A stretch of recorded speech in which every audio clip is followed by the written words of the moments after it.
Eu vou fazer a apresentação do nosso convidado, o Guilherme Ludwig, doutor e mestre em Direito pela Universidade Federal da Bahia, professor de Direito e Processo do Trabalho na Universidade do Estado da Bahia, juiz do Tribunal Regional do Trabalho da 5ª Região, Bahia, titular da cadeira da Academia Brasileira de Direito do Trabalho, ABDT, e vice-presidente da Amatra 5, autor de livros e artigos jurídicos.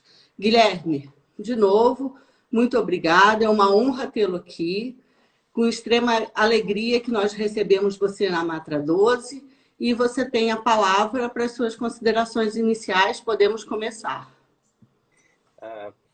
Renovo, né, Patrícia, minha amiga Patrícia, o meu boa noite a você, a todo o auditório que nos assiste.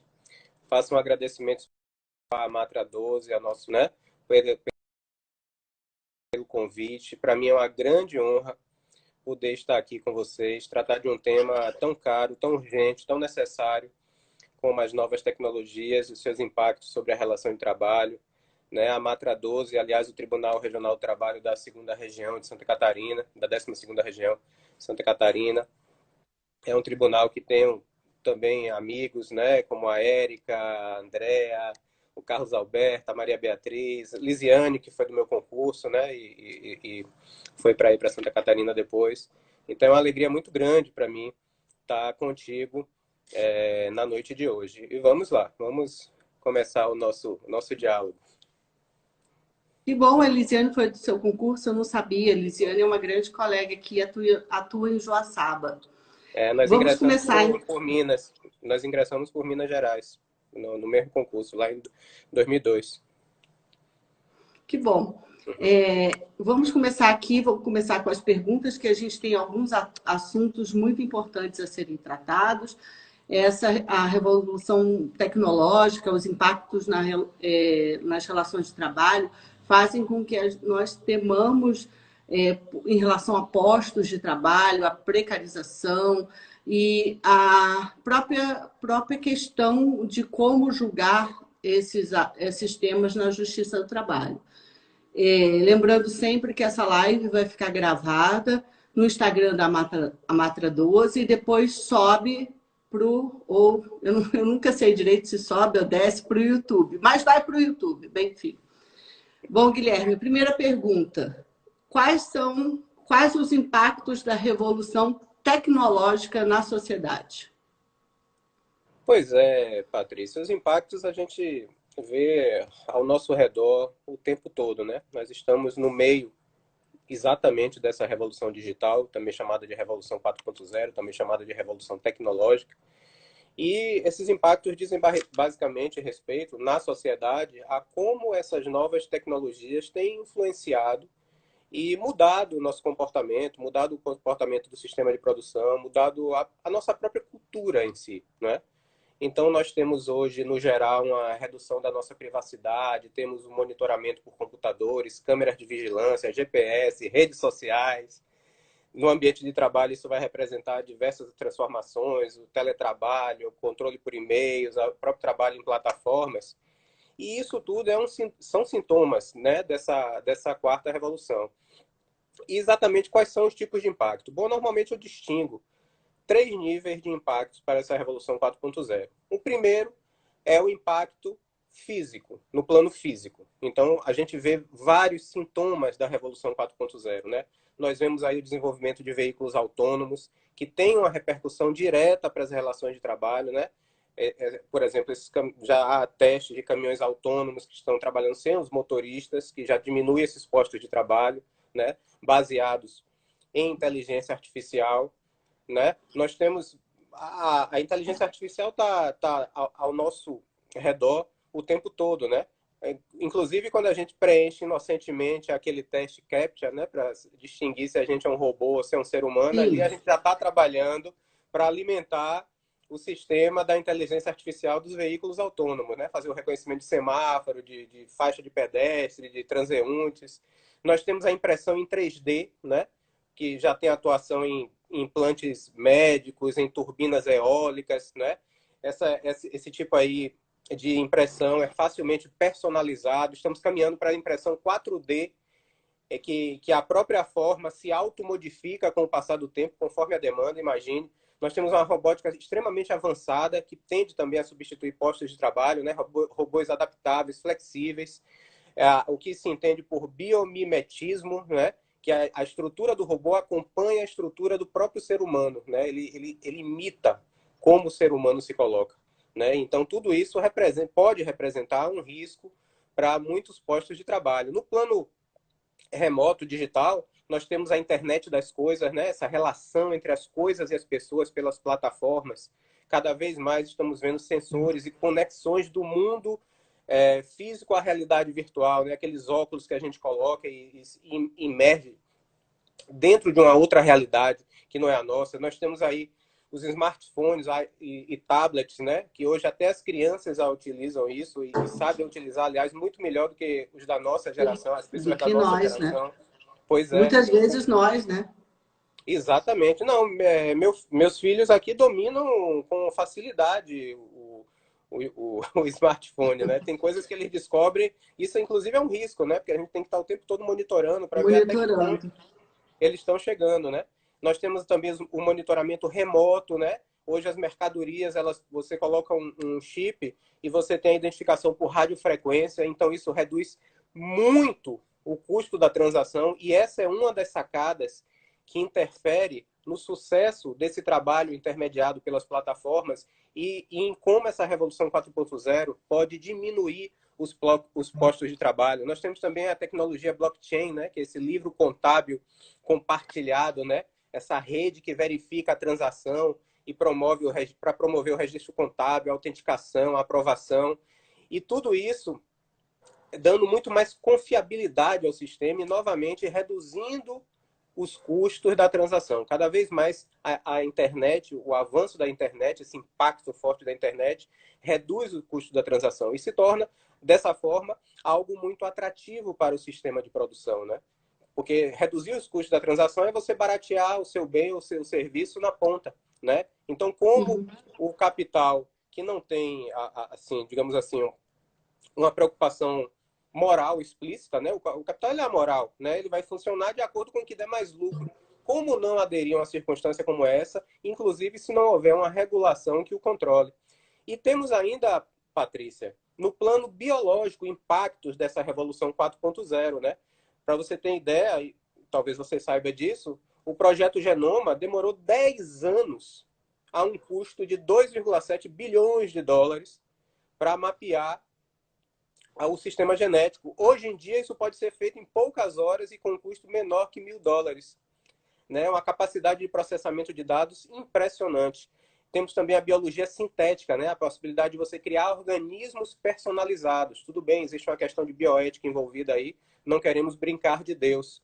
Mas há um impacto profundo possível, né? Na agricultura, com produtos mais resistentes, mais nutritivos, nos biocombustíveis, com elementos menos poluentes, mais eficientes para as máquinas, não é? Na própria medicina, nós temos o supercomputador Watson da IBM, né, que dá um tratamento personalizado para o câncer, considerando todo o histórico registrado, todos os dados que são coletados ao longo de anos, e ele pode dar uma resposta de tratamento eficaz, eficiente na mesma hora, né, para os pacientes. Então, tudo isso são os impactos que esse fenômeno da revolução digital promove na sociedade como um todo. E claro, também vai impactar, por via de consequência, as nossas relações de trabalho, né? O sistema de produção e como a relação de trabalho se estrutura.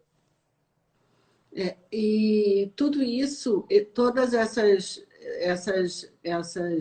novas tecnologias e todas essas mudanças, além de causar um impacto na sociedade em si, causam um impacto no próprio ser humano diante da perspectiva que ele tem de um futuro, ele como empregado, como trabalhador e a relação de trabalho que ele pode desempenhar. Diante disso, como é que eu posso compatibilizar essa inovação tecnológica e esse mundo que se apresenta na nossa frente, que já existia antes da pandemia e depois da pandemia parece que ele está sendo mais jogado diante de nós, tendo em vista a necessidade. Como é que eu posso compatibilizar essa inovação tecnológica e a manutenção dos postos de trabalho, que é uma preocupação nossa como sociedade, para fins de manter pessoas trabalhando e empregadas? Pois é, Patrícia. Na verdade, essa relação entre economia, sistema de produção e tecnologia existe desde que o mundo é mundo, né? É. E nós passamos por várias etapas, né, no processo histórico em que grandes saltos tecnológicos terminavam gerando impactos muito grandes, cada um a seu tempo, nas relações de trabalho. E agora não é diferente, né? Na primeira revolução... Sim. Mas, assim, desculpa te cortar, mas já te cortando mesmo, com certeza, mas não sei se é porque nós estamos vivendo esse momento, mas nenhum comparável a esse momento. Você já ia relatar cada um deles, né? Por favor, Isso. continue. Mas eu acredito que nenhum comparável a esse momento. Não sei se eu estou enganada. Com certeza, o impacto do momento atual, tudo bem que nós estamos dentro e pelo fato exatamente de não estarmos fora e conseguirmos visualizar o fenômeno com a isenção necessária, a gente tende a ser mais impactado pelas cores, né, do que ele se coloca. Mas, sem dúvida nenhuma, é uma grande transformação. Nós tivemos a primeira, né, com a primeira Revolução Industrial, em que a grande tecnologia à época era a invenção das máquinas a vapor e de fiação, né, a substituição da manufatura por uma manufatura fabril, a manufatura artesanal por uma manufatura fabril, né, e a máquina fazendo o trabalho de vários homens, aumentando o exército de reserva, gerando uma queda de renda, né, e tudo isso impactava negativamente os postos de trabalho. E como, normalmente, né, dentro do sistema de produção, os meios de produção e a matéria-prima são elementos estáticos, a possibilidade que havia para gerar riqueza era através da exploração da força de trabalho, né? E aí você pega o elastecimento de jornadas de trabalho, né? Esse próprio exército de mão de obra que era gerado pela utilização da máquina, substituindo postos de trabalho, promovia uma queda na renda. A gente estava ali num cenário que não havia nenhum tipo de regulação, então a gente trabalhava com trabalho infantil, com trabalho de idosos, né? Então todo esse fenômeno aí acarretava uma diminuição dos postos de trabalho, uma precarização do trabalho, né? Chega a segunda revolução industrial e vem a tentativa de você racionalizar o trabalho. Por quê? Porque aquele sistema ali já não funcionava mais corretamente. Promovia o esgotamento do ser humano e esse próprio esgotamento não interessava ao sistema de produção porque ele diminuía a capacidade de produção, ele diminuía a produtividade, né? Ele diminuía a produtividade. Então havia esse dado concreto que sensibilizava, entre aspas, né, os detentores do capital. E, ao mesmo tempo, já havia os impactos de uma regulação do trabalho que proibia o trabalho infantil, né? De um sistema previdenciário que já dava conta dos mais idosos, da limitação de jornada também, a fixação de alguns patamares salariais. Então, tudo isso conspirava para que houvesse um remanejamento desse sistema de produção e, por consequência, da relação de trabalho. E aí a gente chega no Taylorismo, na necessidade de racionalização e otimização do trabalho, não é? A eficiência da energia de trabalho a partir de uma premissa de controle e fiscalização. São esses impactos aí que interferem na nossa CLT na década de 40. Ela é pensada dentro desse modelo que corresponde dentro do sistema de produção e diretamente na relação de trabalho ao sistema fordista, não é? E esse sistema também vai alterando os postos de trabalho, vai alterando a dinâmica de trabalho. Chegamos rapidamente aqui, que eu não vou ficar aprofundando nessas questões, porque não cabe aqui na nossa discussão, a terceira revolução. A terceira revolução vem com a crise do petróleo, meados da década de 70 do século passado, né? E ali, esse excedente gerado pelo Fordismo gera uma queda dos lucros, uma saturação da produção, e a partir daí se pensa na necessidade de uma reorganização do sistema capitalista, a partir de uma dispersão geográfica da empresa, uma descentralização da produção, a financiarização da economia e o desenvolvimento de tecnologias da comunicação que também começam a reduzir os custos da transação. E aí a gente chega nessa rapidíssima panorâmica síntese, finalmente, na Agora, quarta revolução industrial. E o que é que ela tem de novo? O que ela tem de novo é que aquele avanço da informatização da terceira revolução, quando chegamos agora, em meados do ano 2000, dá um salto estratosférico, não é? Dá um salto estratosférico e a tecnologia entra de vez na sociedade, como eu acabei de falar agora há pouco, entra de vez no âmbito da relação de trabalho. E traz basicamente dois efeitos, Patrícia. Um, o destrutivo, que nós já sabemos, né? De desemprego e da necessidade de realocação da mão de obra em face desses empregos que vão ser suprimidos fatalmente, né? E, ao mesmo tempo, para quem observa tudo com um olhar mais otimista, eu não diria ingênuo, eu não vou falar ingênuo, não, eu vou falar mais otimista, né? Porque há a possibilidade desse cenário se confirmar, não é? Ele gera também um efeito capitalizador, né? Você vai ter uma demanda por novos bens e serviços, e com isso você tem também uma criação de novas empresas e novas profissões atentas a sim, essa nova demanda. Afinal de contas, se nós olharmos as outras revoluções anteriores, sempre houve essa reacomodação. O grande problema é a intensidade de como esse fenômeno está dando.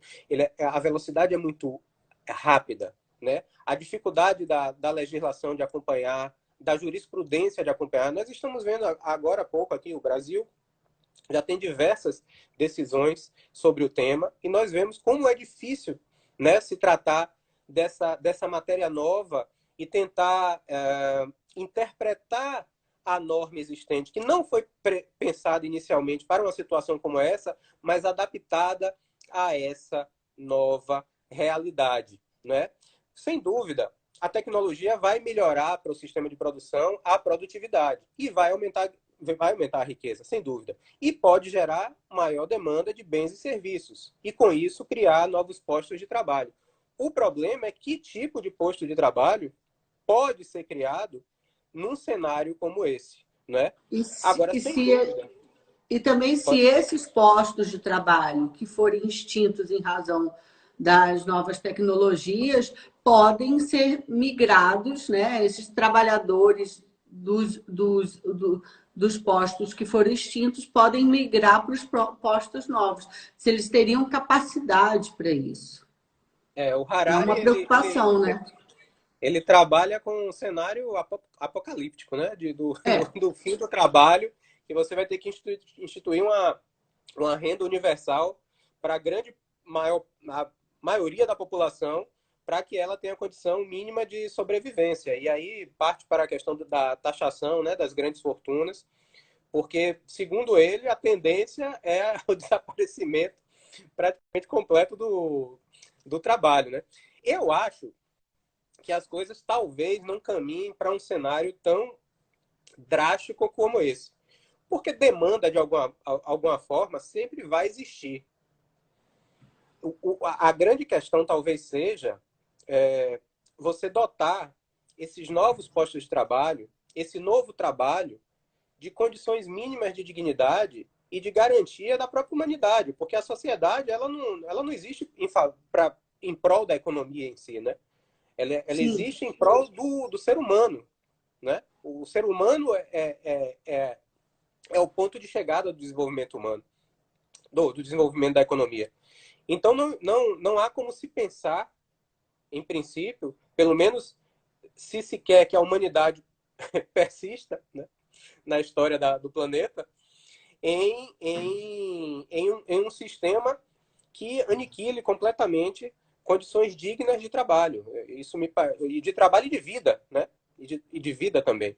Então, isso não me parece possível.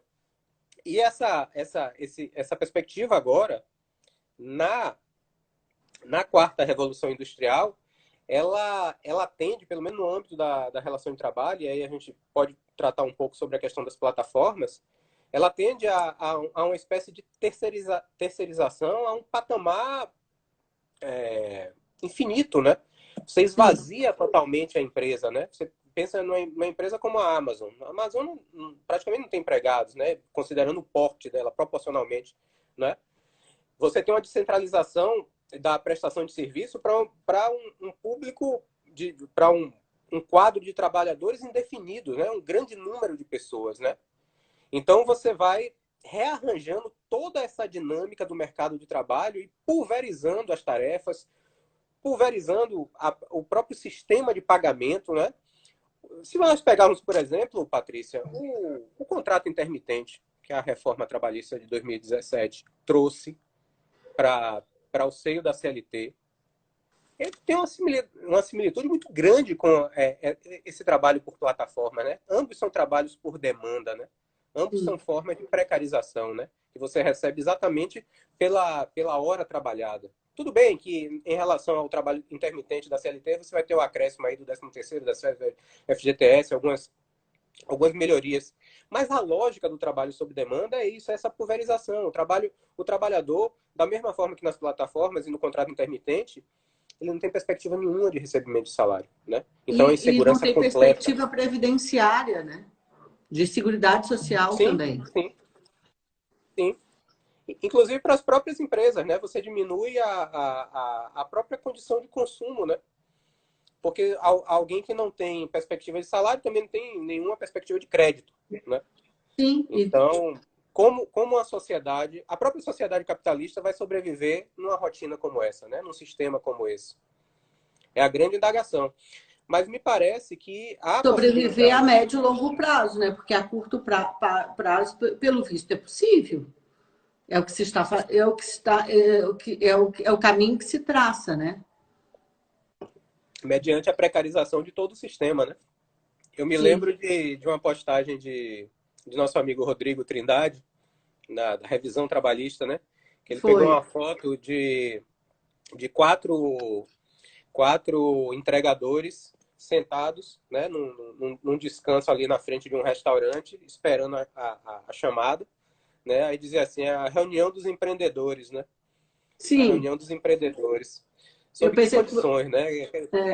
eu pensei que você fosse citar uma outra em que uma mãe com aquela mochila, né, com a entrega, estava com as crianças no colo, 2 filhos no colo. Né? De que forma? Qual a Sim. perspectiva de futuro? Qual a perspectiva de consumo que a empresa vai esperar de um trabalhador que não tem perspectiva de salário e seguridade social? É isso que eu me questiono. Até quando? E aí Pois eu te é. pergunto, e esse até quando, esse do até quando, existiu nas outras revoluções que nós tivemos na história? Pois Que é. teria sido, e não sei, eu estou te perguntando porque eu não sei, teria ido num crescente e depois deu, segurou um A, pouquinho. a,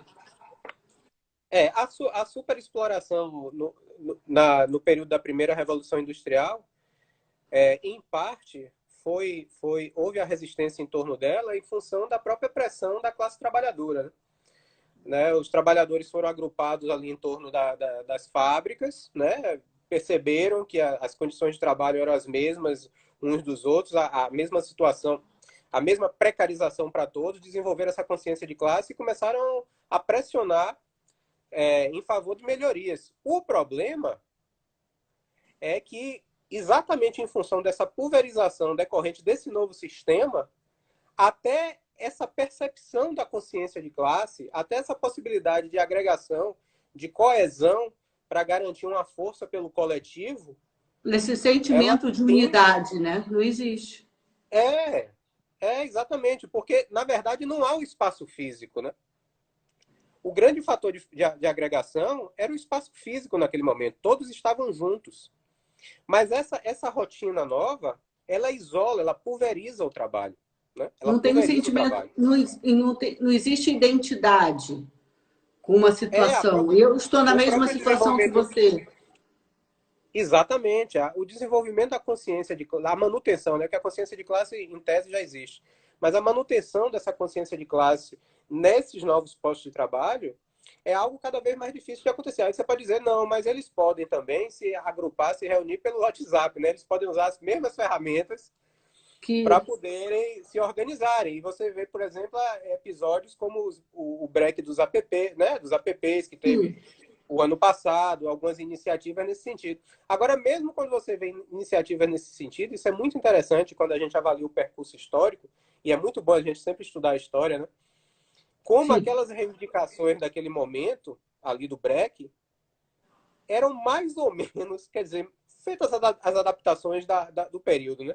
Mas era mais ou menos no mesmo nível do que o pessoal estava reivindicando lá na primeira Revolução Industrial. Porque a demanda é a mesma. Eles estão reivindicando um salário, um patamar salarial digno, mínimo, e algo que controle essa jornada extenuante, além de condições de segurança, né? Porque eles não têm condição de segurança nenhuma. Então é como se a história tivesse dado um grande ciclo, feito um círculo, né, de 360 graus e a gente tivesse, voltou para o mesmo lugar, regredindo.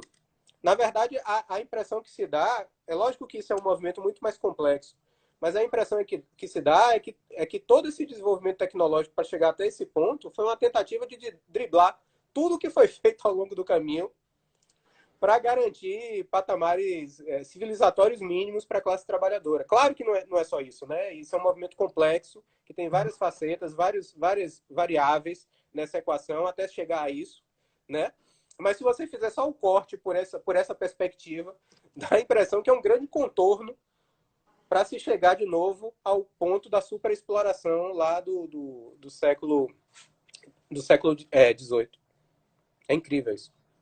A Érica e a Maria Beatriz falam sobre sentimento de pertencimento e de uma forma muito simplista, tá? Muito simplista, muito inicial mesmo. Eu vou te falar sobre o teletrabalho no Poder Judiciário e mais especificamente na Justiça do Trabalho, fazendo só um parênteses. É importante, sim, termos teletrabalho, vai garantir que comarcas e circunscrições distantes tenham um juiz com maior dedicação, vai garantir que nossos colegas, magistrados e magistradas, possam ter a chance de se deslocar com menor frequência e mais qualidade de vida, mas sem dúvida nenhuma, tira o sentimento de pertencimento também. Porque o contato físico, a gente vê nesse momento de pandemia, é bastante importante. Nós estamos sentindo falta disso. E esse sentimento, essa falta de pertencimento é algo que me preocupa tanto nas relações de trabalho que nós estamos tratando agora, no que se refere também ao sistema de justiça. Você tem alguma preocupação a esse respeito também? Pois é, né? O que você pensa?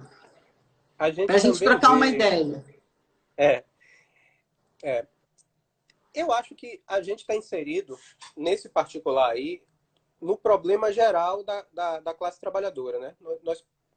Quer dizer, lógico que nós, dentro da magistratura, estamos numa situação privilegiada em relação a boa parte da classe trabalhadora, porque o nosso trabalho pode ser adaptado ao sistema remoto, né? Enfim, várias circunstâncias. Sim, justamente que eu falei que é de uma forma muito simplista, né? Inicial. Sim, mas em relação a esse problema humano, não tenha dúvida que nós partilhamos também dessas angústias. O teletrabalho, ele tem aspectos positivos e negativos, como você bem destacou, né? A gente tem uma possibilidade de gerenciamento, às vezes, melhor do tempo, né? A gente deixa de perder tempo com o trânsito, com os deslocamentos. Nós temos um ganho de produtividade também, que não interessa tanto a gente, mas sim as instituições, né? Nós temos também uma flexibilidade maior, nós temos um certo conforto, né? Desde que haja condições ergonômicas suficientes e estruturais, né? Nós podemos trabalhar de casa, estamos aqui em casa, né? Tendo essa conversa aqui, que poderia ser uma audiência, por exemplo, né?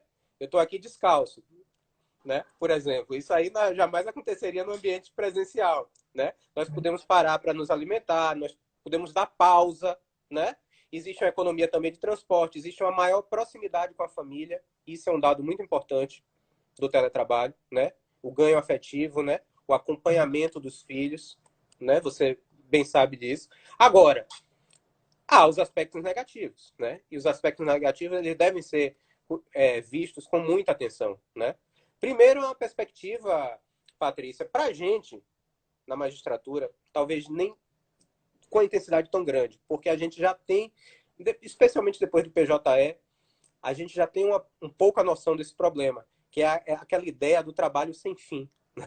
Porque o trabalho vai para dentro da sua casa e você perde, de repente, a perspectiva de fronteira, onde termina o trabalho, onde começa a sua vida pessoal. A gente já vivia um pouco disso na magistratura, mas agora se intensificou muito. Né? Esse trabalho também gera, eu penso, muito desgaste em função de interrupções que a gente não teria no ambiente presencial, né? Filhos pequenos, você bem sabe do que eu estou falando, Sim. né? Quedas de conexão, barulhos externos, né?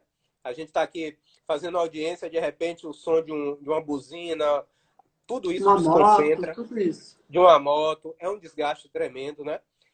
As dificuldades com as novas tecnologias, né? Eu me considero um usuário mediano, né? Eu não sou completamente reativo às novas tecnologias, mas também não sou um expert, né? Então, aqui ou ali eu também sinto determinadas dificuldades e isso varia muito conforme a pessoa. Nós temos uma questão muito grave também do teletrabalho, que é isso aqui que você está vendo aqui atrás. O teletrabalho invade a nossa residência, né? O nosso espaço próprio, digamos assim, o nosso castelo, onde a gente se sente protegido por estar isolado da realidade, de repente ele é invadido, né? Pela sociedade, né? Nós temos uma perda de rotina, muitas vezes, né? Nós temos inadequação na saúde e na ergonomia, porque a gente não estava preparado nesse ambiente pandêmico para comportar essa nova realidade do teletrabalho, né? A maioria de nós faz de improviso, né? E a gente não tem uma estrutura ainda adequada para nos assistir nesse momento de pandemia, até mesmo por conta do medo do contágio. Sim, sim, sim. O próprio suporte presencial é difícil, né? De você. É. Eu mesmo, eu penso 7 vezes ou 10 vezes antes de recorrer ao suporte do TRT para alguma questão, porque eu não quero ir lá, né? O que eu puder fazer para evitar sair na rua por enquanto, até que venha a tal vacina, né? O que eu puder fazer, eu faço para evitar precisar sair de casa. E mesmo às vezes um suporte telepresencial, por mais bem feito que ele seja, ele não tem a mesma eficiência de um suporte presencial, porque a gente não sabe quais são as necessidades reais. Por mais que nos relatem, a gente não tem o conhecimento técnico suficiente. Exatamente, exatamente. Até mesmo no acesso remoto é complicado, né? Então, e ainda tem uma outra questão, Patrícia, é que esse sistema de teletrabalho, isso a gente pode, com o passar do tempo, ir aprimorando e resolvendo. Mas nesse momento inicial, você ainda percebe ainda uma comunicação truncada, não é? Porque você não está vendo a pessoa por completo, né? Eu digo, por exemplo, vamos imaginar a colheita da prova testemunhal, né? Para ficar na nossa área da magistratura, né? Quando a gente está numa sala de audiência, a gente observa a testemunha por completo, né? Então você pega todos os Sim, gestos, trejeitos, tudo isso faz diferença, né? Eu até não vou como nem ela falar, entra, senta. eu não vou nem falar da possibilidade dela estar lendo alguma coisa na frente da tela, né? Isso aí já é uma outra questão. Mas o próprio gestual a gente perde, né? Nessa transmissão. É claro que eu acho que isso pode ser aprimorado. Eu acho que há a possibilidade de aprimorar isso. E eu gostaria de destacar, lembrar, ao fim, né, dentro desses elementos negativos, algo muito sério, que é a nossa perda de qualidade de socialização. Né? Isso. Nós estamos nos isolando. E isso não é natural para o ser humano. Né? O ser humano vive em sociedade, ele precisa de viver em sociedade, ele precisa de agregação social. E nós estamos perdendo essa possibilidade em função... Não há o que fazer, né? Nesse momento não há o que fazer. Por enquanto não há o que fazer. Mas nós estamos perdendo dentro desse sistema do teletrabalho. Eu dou aula, né? Você sabe que eu dou aula na universidade e as aulas, para mim, são muito complicadas. Porque... E a gente não pode nem culpar os alunos, porque eu sei que tem alunos que não têm condição de manter uma conexão de qualidade e eles têm que desligar a câmera mesmo. Então, muitas vezes você fica falando para o Para vazio ninguém, em relação a diversos alunos, né? Isso é bastante complicado.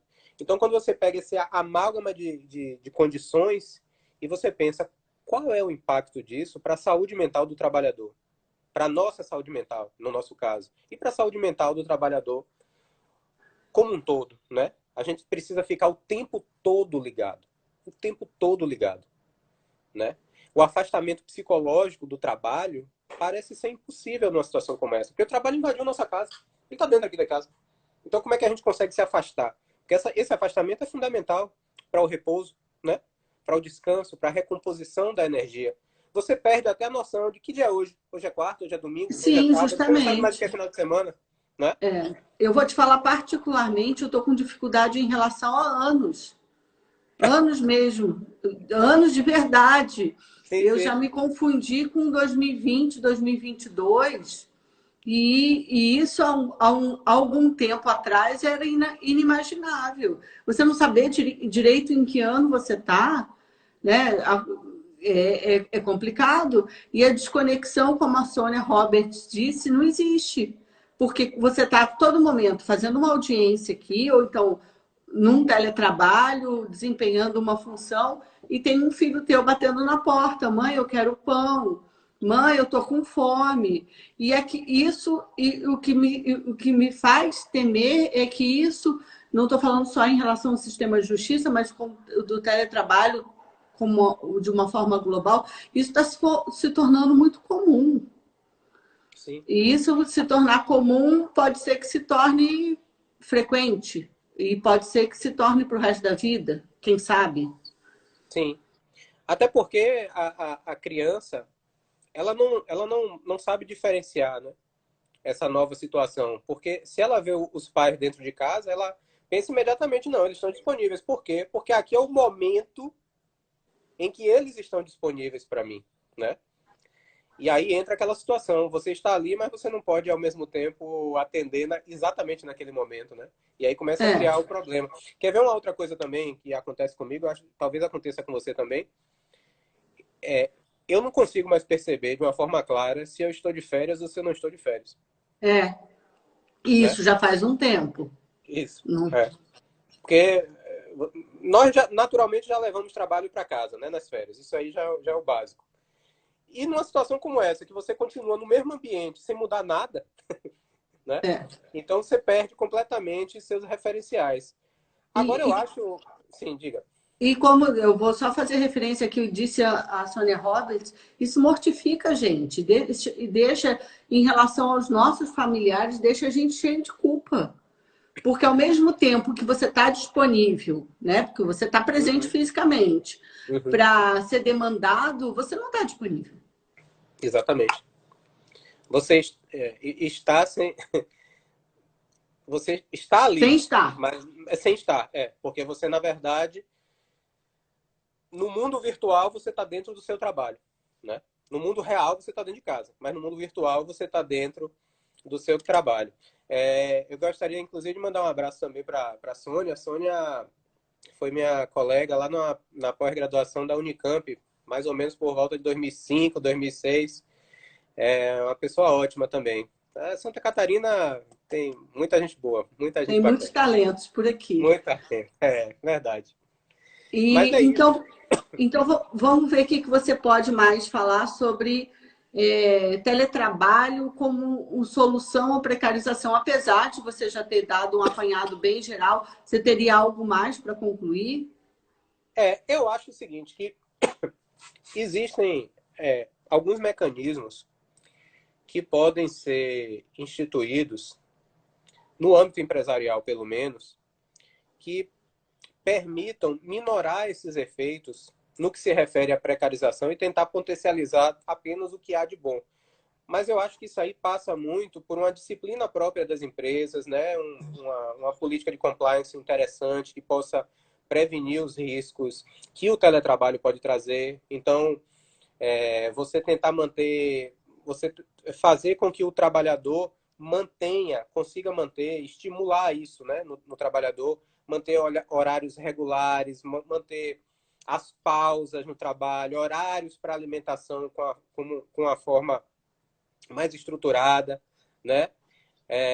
Permitir ou estimular atividades de relaxamento, né? Atividades físicas, definir alguns horários e não exigir a conexão ao longo de todo o período, né? E por parte do trabalhador, né? Também há uma necessidade de você manter contato, né, com as pessoas, manter contato com os amigos. Eu estou falando isso dentro do ambiente da pandemia, tá? Tá. Uma coisa muito importante que eu acho e que eu tenho tentado fazer, Patrícia, é o seguinte. Eu levo muito a sério essa questão dos intervalos. E eu acho que intervalo não pode ser no celular. Se a gente está trabalhando no teletrabalho e faz o intervalo, você não pode estar no celular. Eu sei que às vezes não dá. Às vezes não dá por conta de nossas múltiplas tarefas, né? Associativas, docência, tudo isso exige essa permanência do smartphone em nossa mão. Mas, na medida do possível, acho que a gente tem que tentar, isso eu estou falando pelo lado do trabalhador como em geral, né? Nos distanciarmos daquele instrumento, pelo menos enquanto a gente estiver nas nossas pausas, né? É uma forma também de tentar reduzir isso. E, de um modo geral, a fiscalização do trabalho, né? Para evitar que esse excesso gere a situação de esgotamento e adoeça o trabalhador, né? Eu acho que passa um pouco por aí. No mais, é basicamente o que eu já tinha falado até agora sobre o assunto. E você viu que a Sônia Roberts começou, depois a Maria Beatriz emendou, e na sequência a Érica falou sobre você tocar violão e diz que toca e canta muito bem. Às vezes eu arranho um pouquinho. Dá para fazer um pouquinho aí. Bom, então vamos agora para a última pergunta. Como que podemos garantir a tutela do trabalho no cenário da intermediação pelas plataformas virtuais, já que a gente está tratando sobre, né, novas tecnologias, e nessa medida as plataformas virtuais são aquelas que nos causam agora, pelo menos nos últimos tempos, maiores discussões. Então, como é que eu posso garantir uma tutela do trabalho? Pois é, essa é a pergunta do milhão, né? Do direito do trabalho atual.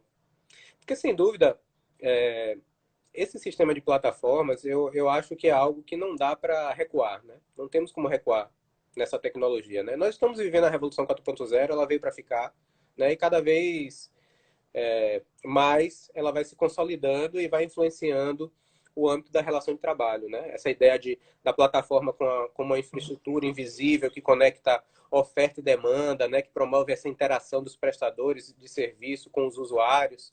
Claro que tudo isso a custo de uma legislação menos protetora, né? Do leilão pelo menor preço de serviço, de uma concorrência prejudicada em relação às empresas tradicionais, o que apenas aprofunda esse sistema, né? Um desvirtuamento da própria ideia de compartilhamento. Tudo isso está envolvido no âmbito desse trabalho pelas plataformas. Agora, eu acho que há basicamente duas formas, nesse sentido, de se garantir a tutela.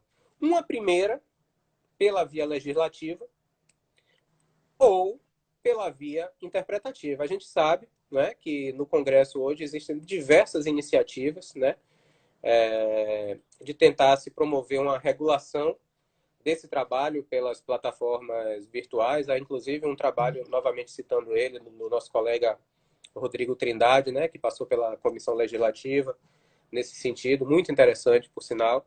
Essas alternativas legislativas variam desde o próprio reconhecimento do vínculo de emprego, até uma ideia de parasubordinação, até uma ideia também de negação completa do vínculo, ou seja, os próprios parlamentares estão atônitos, né, dentro desse fenômeno novo, sem conseguir ainda um direcionamento. Ok, a ideia da regulação é muito interessante, né, e o ideal é que realmente haja uma legislação própria para tratar de um trabalho que tem tantas especificidades, tantos pormenores, que realmente teríamos dificuldade de adaptá-lo aos contornos da nossa consolidação das leis de trabalho. Mas, enquanto não há essa regulação, nós temos também a outra alternativa, que é a via interpretativa, né? Afinal de contas, né, dentro da consolidação das leis do trabalho, nós temos uma relação de trabalho que é caracterizada por requisitos que envolvem conceitos abertos, né? São normas de textura aberta. E a norma de textura aberta existe exatamente para que não se dependa tanto de alterações legislativas para você fazer uma atualização do conteúdo da norma, né? Então, todos aqueles conceitos ali, tudo bem, eles estão sedimentados há anos pela doutrina, mas eles continuam sendo conceitos abertos, né? E na medida em que surgem inovações, e eu diria agora, especificamente, inovações tecnológicas, é claro que o intérprete pode fazer um novo preenchimento de acordo com essas características do sistema de produção, né? O nosso colega Murilo Oliveira, daqui da Bahia, né? Professor Murilo, que é nosso colega de trabalho também, ele diz que o direito do trabalho não é o direito fordista do trabalho, né? O direito do trabalho é algo muito mais transcendente que isso. Ele se adapta na medida em que a sociedade vai se ajustando, na medida em que o sistema de produção vai avançando e vão aparecendo novas alternativas de remanejamento das formas de trabalho, né? Então, eu acho que é possível, sim, você, com a nossa CLT da década de 40 e os conceitos que estão ali colocados de forma aberta, você promover uma nova interpretação que acolha, por hora, até que venha a regulação própria, essas novas relações. Para não dizer do próprio parágrafo único do artigo 6º, não é? Que expressamente trata da possibilidade da subordinação pelos meios telemáticos e informatizados de comando, ou seja, mesmo a nossa CLT já tem uma ferramenta específica, né, dentro dela que permite esse reconhecimento, né? Esse reconhecimento. Agora, o que precisa é o intérprete do direito do trabalho ter essa visão mais ampla de que é possível um caminho interpretativo até que a norma venha a disciplinar o assunto, né? Nós podemos reconhecer a subordinação em várias características que a gente percebe dentro desse trabalho por plataformas, né? Na ideia da entrevista e recrutamento de prestadores, na ideia do controle de informações essenciais dos consumidores, sem o compartilhamento do prestador, né? Na obrigação de aceite sob pena da desconexão, né? Na possibilidade de você não passar o serviço para terceiro, na determinação do modo de execução por aquela ideia da rota padrão, e aqui eu estou usando bastante as condições de trabalho do serviço de transporte por plataforma, né? A fixação da tarifa e dos descontos, que não tem nenhuma participação daquele prestador de serviço. Então, você vai colhendo aqui e ali, diante desses elementos que a prática traz para você, por exemplo, numa instrução probatória, e você vai reconhecer se ali não é o caso de uma subordinação requalificada, né? De você trazer um novo conteúdo para essa norma aberta e verificar que naquele caso ali existe a não eventualidade, existe a subordinação nos moldes e do sistema de pessoalidade. produção atual. E pessoalidade também, né? Isso, lógico. Onerosidade, né? É a subordinação por algoritmo. Hoje não existe mais o encarregado de turma, né? Aquela figura do encarregado humano de turma que dá a ordem. É o algoritmo que controla. E controla com muito mais eficiência. E controla com muito mais sofisticação o trabalho da pessoa, né? Ele controla o tempo todo essas pessoas, né? Pelo que se vê, né? Eu estou falando isso pelo que eu leio e pelo que eu tenho visto dos processos em que já houve a instrução, O exame, né? do A vínculo, né? cognição, o exame dos fatos, exatamente. E o que tem sido reconhecido mundo afora, né? Nos grandes julgados, na Inglaterra, na França, nos Estados Unidos, né? Eu acho que é hora da jurisprudência brasileira beber um pouco aí dessa fonte internacional para entender melhor o assunto. E quem sabe avançar um pouco. Eu vou abusar da tua vontade, vou te fazer uma última pergunta mesmo, e aí você já emenda nas suas considerações finais. E eu quero tratar de nós, juízes e juízas do trabalho, no que se refere à nossa substituição, em parte, né? Quanto à inteligência artificial, inovações tecnológicas, eu digo no que diz respeito às decisões judiciais. Você acha que é possível avançar nesse sentido? Ainda já estamos perto disso ou não há possibilidade? Olha só, É eu acho complicado, que né? é complicado. Eu acho que depende muito do tipo de tarefa e atribuição a que a gente está se referindo, né? A essência da nossa função, o decidir, a sentença, o sentir, me parece que é o que é mais difícil de ser reproduzido pelo computador, ainda. Eu acho que é possível até que se chegue a um ponto como esse, porque a inteligência artificial, o avançar da inteligência artificial é progressiva, né? Exponencial. Então, as máquinas vão aprendendo a aprender, né? E a criar cada vez novos conhecimentos e simular o ser humano. Mas essa reserva ainda das funções que demandam sentimento ainda não estão no pleno alcance da máquina. Ainda. Eu acho que pode chegar nesse ponto, né? Não que a máquina vá sentir, mas que ela pode emular o sentimento. E quando chegar nesse ponto, realmente as nossas funções, a nossa função, como todas as outras praticamente, né, vão estar sacrificadas. E isso é fato.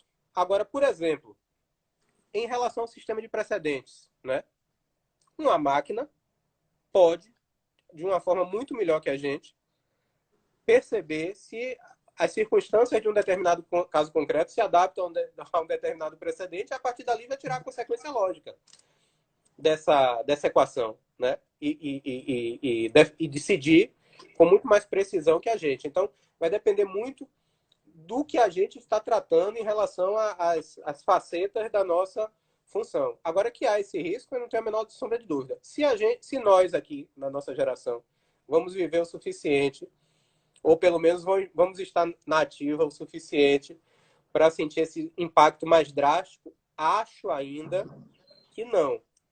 Mas é um caminho pela frente que pode sim ocorrer. Eu tenho uma visão mais... Eu não vou dizer pessimista, não. Eu acho mais realista em relação a isso mesmo. Eu acho que está avançando para isso. Nós temos aqui no Tribunal Regional do Trabalho da 12ª Região uma sistemática em algumas varas do trabalho, e se eu citar alguma agora, eu não vou fazer, porque eu corro o risco de errar, haver um exame de cada processo e, com base na empresa e nos precedentes dessa empresa, no que se refere à atuação dela, eles são selecionados para serem incluídos em pauta de acordo. Nós já temos isso aqui. Então, esses precedentes, esse tipo de trabalho só vem a nos acrescentar, e é bastante importante. Agora, nos substituir, de fato, causa bastante temor. Eles estão... Está todo mundo dizendo, pedindo para você cantar, mas a gente deixa para uma próxima, né? Combinado, devidamente combinado. Antes a gente conversa, ensaia, e você já fica agora, Guilherme, convidado para uma nova live. Eu te agradeço imensamente a disponibilidade, a possibilidade de estar aqui, e já vai pensando numa música para cantar depois, em uma Aí, outra ó, olha live, só. Tá certo. tá? Eu agradeço também, Patrícia, a Matra 12, agradeço a você especialmente, agradeço a todo o nosso público. A gente vê, né, as reações, às vezes a gente não consegue Lê responder de uma tudo. forma rápida, porque passa muito rápido, mas para mim foi uma grande honra, né, participar aqui com vocês desse encontro. É um tema que eu gosto muito de tratar, né, um tema instigante, e para mim, sem dúvida, me acrescentou muito estar aqui com vocês. Muito obrigado, viu? Nossa, você que nos acrescentou, eu agradeço muito. Já fica convidado para uma próxima, como eu disse. Tudo de muito bom. Espero de coração encontrá-lo logo, Vamos tá? lá. Vamos em frente. Um grande beijo, boa Beijo. noite, muito obrigada. Tá bom. Tchau, tchau, gente. Tchau, tchau, Tchau. Patrícia.